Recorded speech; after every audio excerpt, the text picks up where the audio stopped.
Growing up, my parents told me to never go into the basement. It is kind of interesting now that I think back on it.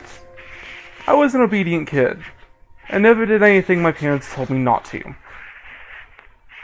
But I also never questioned once, until very recently, why I wasn't allowed to go down those stairs. Our house was huge. My dad worked in finance, but grew up a country boy before college, so as soon as we had our chance, we were moved out into isolation. Even though he made his commute over an hour into town, I loved it, especially when I was younger because we had lots of animals on our property. Some wild and some actually owned by my parents. My mom would stay home and take care of our chickens and geese while I watched and played with them. My mom would always tell me not to get too close with the animals because we would sell them from time to time and she didn't want my feelings to get hurt. I did my best to follow her instructions, but I have to admit, there were definitely some animals that I missed when they got sold off. I spent my evenings after the long bus ride home from school, sitting out back with the animals, watching the sun go down over the wide open fields. It was more peaceful than words could really describe. But of anywhere on the acres and acres of my property, the only place I wasn't allowed to go was the basement. I once tried to walk down with my mom, but when she went downstairs to do laundry, I offered to hold the basket of dirty clothes for her as she went down the steps, thinking that she would definitely appreciate the help, but I was terribly wrong. As soon as my foot hit that top step behind her, before I could even squeak out my offer to assist her, she turned around and pushed back using the laundry basket. Not a hard push, but one of enough force to force me back through the door and into the kitchen. "What have I told you?" she said to me. "What did I say about coming down here?" I apologized and hung my head, feeling like a bad kid. She could sense that and patted me on the head. "It's okay," she said. "Just don't do that again. You need to stay up here. Why don't you see if any of the chickens have laid eggs? I forgot to go out this morning and I would love the help." I smiled and agreed to do it. Walking out the back kitchen door towards the coop, my mom closing the basement door behind her before I even made it outside.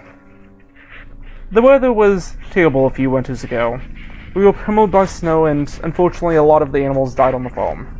Don't get me wrong, we were okay and everything. Again, farming was more of a hobby than an income of survival for us. But I was still pretty upset by the animals that were no longer being there.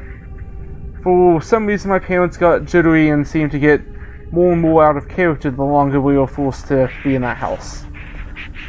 We had plenty of food and our power hadn't gone out, so I couldn't figure out what it was that they were freaking out over, besides being stuck and not being able to go outside. There was a knock on the door a week or two into the snowstorm, and I remember how strange it was that we had a visitor. We never had visitors.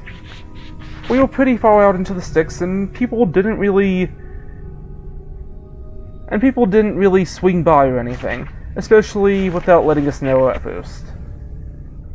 My dad answered the door and there was a young man, lacking all color and covered head to toe in white thick snow. He thanked my father for graciously opening up the door and explained his situation. His car had broken down 6 or 7 miles up the road, and he didn't know where to go. He didn't have a cell phone, and he was traveling across the country, so he didn't know who he would have contacted anyways. My father invited him in, and all of a sudden that jittery sense that my parents had just started to float away. They seemed more calm now that the stranger was in the house, and in this peculiar situation, I just sat back and watched. I listened to this man as he told us that he didn't have any family living except a sister, and he hadn't spoken to her in years, and he was on his way to Boston to start fresh. He said that his mother had only passed away a few months prior, and he pulled out a tiny gold locket on a chain. He told us that it belonged to her, and it's the only thing he had left of her. I smiled and nodded at him, still not saying a word. After he spoke for a few minutes, my parents realized that the snow covering his clothing was melting and everything that he had on was soaked. My mother looked at my father and said to the man, "Would you like to change? You and my husband seem about the same size. You could borrow some of his clothes for right now." My father nodded along, and the stranger stood and shook my father's hand, thanking him over and over again while my mom led him towards the kitchen. "Our laundry room is right this way. I'm sure we can find you something." She opened up the basement door and gestured the man towards it. Without hesitation, he saw down the wooden steps. My father came to me and gestured me to go upstairs and get ready for dinner. I said okay and walked up the large staircase, not even thinking twice about the request. When I came downstairs, my mom and dad were sitting at the table. I asked if the stranger would be joining us, and without even looking up at me, they said that he had left. I don't even know what to say because he had almost frozen to death just getting to the house, and the closest town wasn't for miles and miles. There was no way he was going to make it back.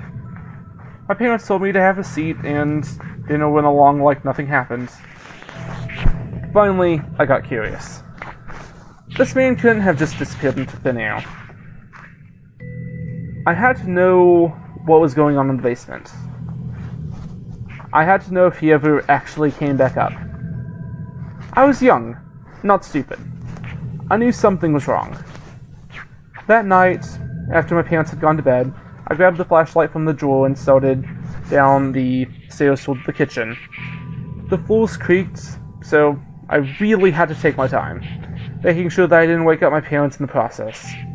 When I finally touched the tile of the kitchen, a small wave of relief came over me as I took a break to steady my breathing, and seeing how I was holding my breath as I moved across the hardwood, I finally reached out to the knob on the basement door.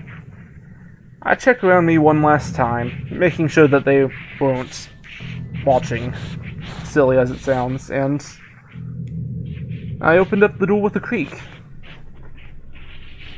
I placed my foot on the step, which felt much older than the stairs. The air as I headed down smelled sweet, but a foul kind of sweet. I couldn't quite put my finger on it. I came down to the concrete floor and listened the best I could. Silence. Nothing. I flashed the light around to see the washer and dryer, just as I expected, and some boxes of what I remember to be old clothes and such, but nothing really out of the ordinary. I was turning to head back up the stairs, now feeling silly and actually pretty sour with myself for not listening to what my parents said, when something shiny caught my eye. I turned the flashlight on it and walked over to where it lay on the floor. It was the gold locket that the stranger showed us from his mother. I picked it up and leaned myself against the wall to examine it further, when the wall started to move, shifting with my weight. I jumped back, frightened, and shone my flashlight on the wall, realizing that it was, in fact, fake. Being the curious kid I was, still clutching the locket, I moved the wooden portion of the wall out of the way, revealing a shallow hole. What I saw in there was something that changed my life forever. Inside the hole sat a creature. This thing looked human. Like a boy, but quite different. His limbs were much longer than a regular person, widely disproportionate from his body. At the end of each arm were bony fingers with sharp claws that curled over and again by its face. Its eyes were pitch black with no pupils. It was a hairless beast. Its ears were simply torn holes in the side of its head. The mouth stretched across the face into a large, sharp-toothed grin. It had no clothing besides a small cloth covering its lower abdomen. Around its neck was a thick chain attached to the concrete wall. It stared at me, smearing what looked like blood across its wrinkled face, smiling. My foot hit something and I looked down briefly, trying not to take my eyes off the beast or the creature. Oh, whatever it was. A hand. Too afraid to scream, I turned and started running across the stairs. I only took about 3 or 4 steps before crashing into my parents, who stood over me, with their arms crossed, shaking their heads. My dad put his arm on my shoulder and led me up the stairs into the living room, while covering up the hole. While my mom was covering up the hole. The chickens and animals that I missed were never sold.